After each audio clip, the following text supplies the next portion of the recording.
pitching anxiety is so real for so many of you.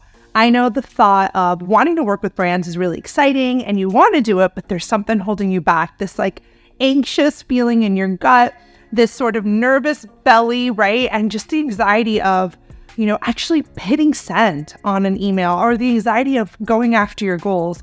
Now, I'm not a psychologist, I'm not a therapist. I'm not by any means a doctor, but one thing, as someone who has anxiety of herself and other areas of my life, one thing that I want to say is I could sit here today and tell you, rejection is normal, like accept it. That I don't think that's enough. I know you know that rejection is normal, right? But our brains play tricks on us because we know rejection is normal, yet we're still scared. So what I kind of want to talk about in today's video is give you guys some practical things that you could implement to help calm the anxiety. Maybe not take it away, but just at least shut that little voice up so that you can make moves and you can move forward. Now, the first thing, and again, not a psychologist here, but just like making assumptions, I feel like anxiety is tied to either like lack of control or like you want control over situation, right? Maybe there's a little bit of like a feeling of unable to make a decision, right? Like that back and forth, that internal struggle. So one of the things that helps me and a lot of the people in my program is being prepared. So when I think to myself, okay, what can I control, right? What can I control in this situation to calm my anxious thoughts? Well, I can control how prepared I am. Like I can make sure my media kit is amazing, right? I can make sure that I have all the things that I need, like my portfolio is ready.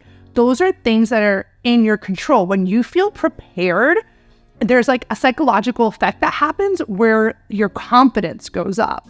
Like lack of preparedness, lack of confidence, more anxiety. But when you're more prepared, you're more confident and you have less anxiety. So getting prepared, just in case, the brand reaches out to you or you have a sudden burst of energy and you want to pitch to them, you don't want to be like, oh my God, I don't have my materials, which I need, right? Which is like my media kit or my case study or my portfolio or my proposal document, like all these things. Now, in order to get prepared, I think that what I can help you with is getting you prepared on your media kit and researching brand partners. So I host trainings all the time. I'm going to put a link below on our How to Get Paid Brand Deals. I'm going to help you get prepared in a 1-hour free training so that you feel less anxious and you feel better about hitting send. So if you want to come to the free training, I will include the link below. So another tip that I love, and actually my psychologist friend told me about this for like other anxiety things, it's called exposure therapy, which is like when let's just say you were like a fear of swimming, you're not going to go on a boat and jump in the middle of the ocean. Maybe you start just by wetting your feet at the edge. Then you go a little deeper. Obviously, you'd have to be able to swim to do this exercise, but you got a fear of the ocean. That's what I wanted to say. So you're scared of the ocean, not fear of swimming, because that would be dangerous. But if you had the fear of the ocean, we're not dropping you right in the middle of the ocean and saying bye and good luck. You got to start small little bits of exposure therapy, which is something that a lot of therapists do implement, I think could help in the pitching process. So what do I mean? How do we relate it to us creators? Well, instead of being, setting unrealistic goals and being like, I need to do this, I need to do that, maybe it's putting yourself in spaces where you are networking with brands, right? Going to conferences.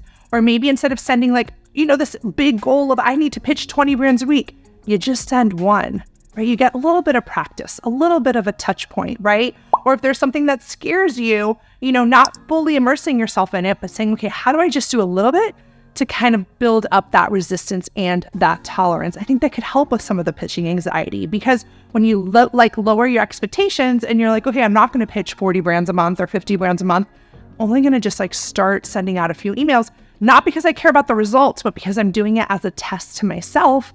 I think this is a really great way to get started. Now, a major part of anxiety in the creator world comes from the comparison game, right? We see so-and-so doing this, doing that. Oh my God, they're amazing. They're making so much. Like, I want to do what they do, right? So it's like that comparison game. So in therapy, they'll tell you avoid certain triggers, right? Well, I'm going to tell you avoid triggers too. Avoid certain accounts that maybe set you off, that when you see them, that little green monster of jealousy pops up. I don't know how to quiet that little green monster of jealousy, but I do know that if you unfollow that account that brings out that feeling in you, that's a way to quiet that voice, because you're not going to be triggered, right? So literally unfollow accounts that bring you anxiety or that stress you out because you feel like you're comparing yourself to them. It's not bringing you joy. It's going to affect your mental health and I think make your anxiety worse. So I would block, unfollow mute them, do whatever you got to do so that they don't trigger you. I think for some creators in my program that, like, again, I talk to creators every week, like we're always on Zoom calls. And I think something that really stresses a lot of the creators out in my program, whether it is pitching, but they're also kind of like the time management of it, right? Like not being organized in time management skills creates this like rush of like, oh my God, I'm behind the 8 ball. I didn't get it done, and then you feel overwhelmed, and then there's the shame and all that. So something that's interesting is like, okay, well, what are some time management tips that we can implement, right? Is it like tracking your time with like some sort of time tracker, breaking down tasks into smaller tasks? Like instead of saying, okay, I need to do, research all of this, maybe just say, okay, what can I get done in 30 minutes? So it's a little bit more attainable, right? I have creators that are using tools like Asana or ClickUp. We use ClickUp here at Sidewalker to help just track our workflow, what we're getting done, because it helps us also see that checklist. Like, wait, I actually did get a lot of stuff done. Like, look at all the things I have accomplished. And when you have like a better sense of grip on your time management, it does reduce stress, which reduces that anxiety of like feeling like you're not getting stuff done. So definitely consider the time management. And guys, don't forget to celebrate those little wins, right? Like getting your to-do list crossed off is a win in itself. That will help you, give you that boost of excitement to kind of keep going. I hope this video kind of gave you something to think about when it comes to your anxiety around pitching. Yes, rejection is normal. We know that. I want to help build you up and like not get you so scared of the word no.